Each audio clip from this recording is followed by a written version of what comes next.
মন্ডলী, আসসালামু আলাইকুম রহমতুল্লাহ। আশা করি সবাই ভালো আছেন। তো গ্লোবাল বুলেটিন টিভির পক্ষ থেকে আমি মোহাম্মদ আমজাদ আপনাদেরকে আজকে আমি রয়েছি কক্সবাজার সদর থানায় বায়ু বিদ্যুৎ কেন্দ্রে।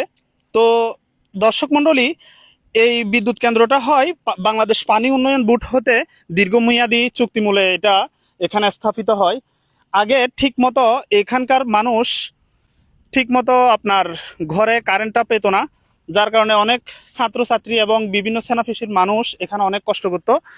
এখানে কারেন্ট ঠিক মতো বিদ্যুৎ ওদের ঘরে থাকতো না। তো এটার এই বায়ু বিদ্যুৎটা হওয়ার পর থেকে এখন স্থানীয় যারা আছে ওনারা অনেক স্বস্তিতে আছে। এটা ওনাদের স্থানে আমরা একজন ব্যক্তি থেকে এই ঘটনাটার আমরা বিস্তারিত জানবো। আসসালামু আলাইকুম। ওয়ালাইকুম আসসালাম রাহমাতুল্লাহি ওয়া বারাকাতুহু। ভালো আছেন? আছি ভালো। আচ্ছা, এখানে এই বায়ু বিদ্যুতের কারণে এখন আপনাদের সুফলটা কি পাচ্ছেন এখন বর্তমানে? আমাদের বলতে হচ্ছে যে আগে এখানে অনেক লোডশেডিং হতো, প্রতি করে কারণ থাকতো না। থাকতো না, রাইট। এরপরে বিদ্যুৎ হওয়ার পরে হ্যাঁ। মানুষ অনেক স্বস্তি পাইছে, এর কারণে মানে কি মানুষের অনেক উপকার হয়েছে। আর এটার জন্য মানুষ অনেক সুখী মানে কামনা করছে এখানে আপনার।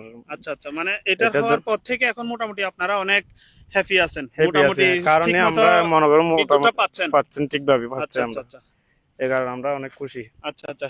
তো বন্ধুরা, আপনারা জানলেন এখানকার একজন স্থানীয় ব্যক্তির মতামত।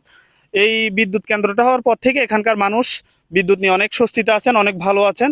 তো আজকের মতো এখানে বিদায় নিচ্ছি। আরেকদিন অন্য আরেকটা ভিডিও নিয়ে আপনাদের মাঝে হাজির হব। আমি মোহাম্মদ আমজাদ হোসেন, বুলেটিন টিভির পক্ষ থেকে। ধন্যবাদ সকলকে।